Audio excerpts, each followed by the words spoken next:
Aujourd'hui, c'était la première rencontre avec le Premier ministre. Alors, quel est votre sentiment à l'issue de cette rencontre? D'abord, le Premier ministre nous a reçus et nous sommes venus lui faire des propositions. Bien évidemment, parler de la Réunion, mais parler aussi des Outre-mer, du modèle à développer pour préparer les assises qui arrivent de l'Outre-mer avec des propositions concrètes.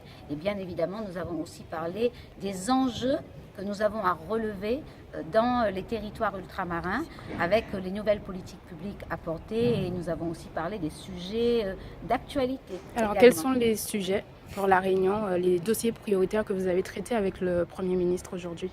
Nous avons un vrai enjeu d'accompagner les populations sur le modèle des solidarités qui concerne la jeunesse réunionnaise, mais aussi les personnes âgées, tout ce que nous appelons les publics vulnérables, comment l'État, avec un pacte de confiance signé entre la collectivité départementale et l'État, nous pouvons avancer sur ces dossiers prioritaires.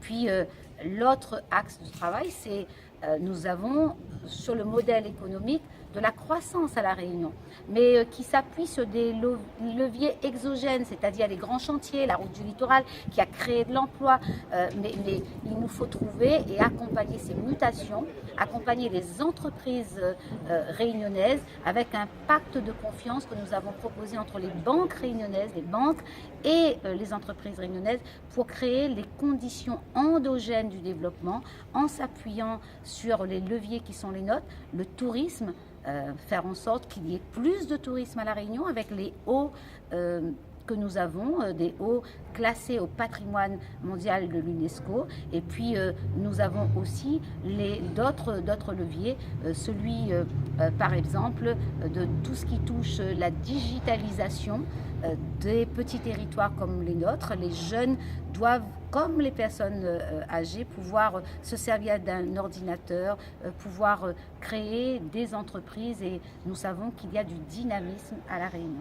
Voilà les grands enjeux que nous avons à relever. Le développement, l'emploi, ce sont les entreprises qui créent l'emploi à condition effectivement d'avoir un pacte avec l'État. L'État doit être un facilitateur et lever les contraintes des normes qui existent et qui sont encore trop nombreuses pour les entreprises réunionnaises. Alors, quelle aura la place de la Réunion lors des assises prévues prochainement? Alors, nous avons déjà remis un dossier cet après-midi au Premier ministre avec des vraies propositions que nous allons continuer à débattre lors de ces assises avec l'ensemble des interlocuteurs, et nous espérons éventuellement, et effectivement nous lui avons demandé que les entreprises soient également présentes, les forces vives de La Réunion, pas seulement les élus.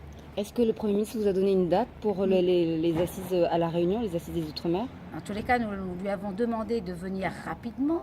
Il nous a dit septembre, c'était trop court, mais il s'est engagé à venir visiter et les collectivités, rencontrer la population réunionnaise, et l'occasion lui sera donnée de fixer avec les élus locaux les dates de ces assises. Je pense que ça se fera avant la fin de l'année. D'accord. Est-ce que, petite dernière question, est-ce que vous avez abordé les sénatoriales avec le Premier ministre ou pas?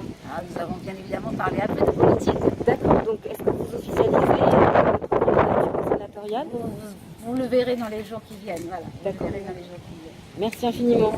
Merci.